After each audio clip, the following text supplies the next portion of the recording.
Imam Sadiq, A.S., said, O Mufadhdhal. The waverers failed to grasp the causes and meanings of the creation, and their minds were unable to see the right and wisdom in what Allah has created of different kinds of His creatures in the sea and on the land, in the plains and on the mountains.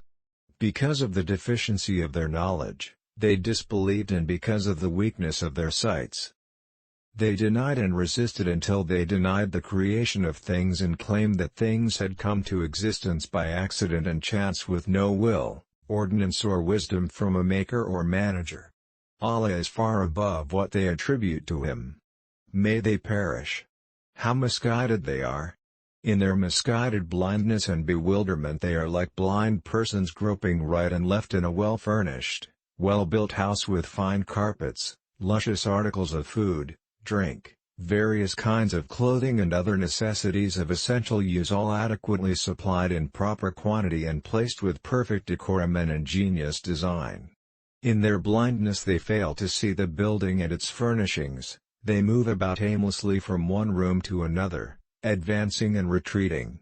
If by chance any one of them finds anything in its place to supply a need, therefore, and not knowing the purpose for which it is set there and unaware of the underlying ingenuity, he might begin to reprimand the architect of the building in his offensive rage, whereas, as a matter of fact, the fault is due to his own inability to see.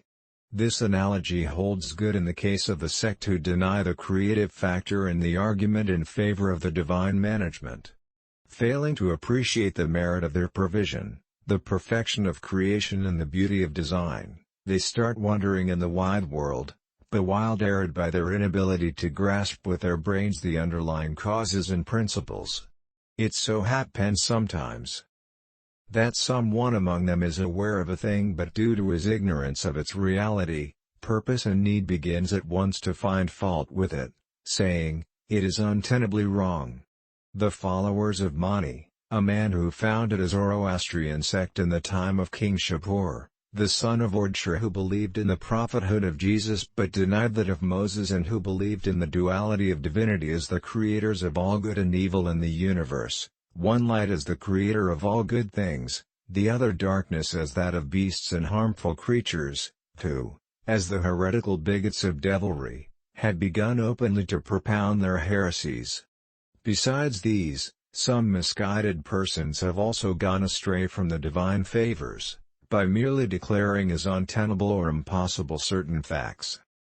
It behoves the person, whom Allah has endowed with the gnosis of reality and whom He has guided to His faith and who has been granted insight, to ponder over the beauty of the design underlying the creation, and who is gifted with the expression of the merits of such things on the basis of cogent reasoning and fine distinction. It behoves such a person to glorify the Almighty Allah consummately as His Lord, for such celestial favor, and to pray to Him for the increase in gnosis and a steadfastness therein with lofty power of expression thereof. Allah says, if you are grateful, I would certainly give to you more, and if you are ungrateful, my chastisement is truly severe.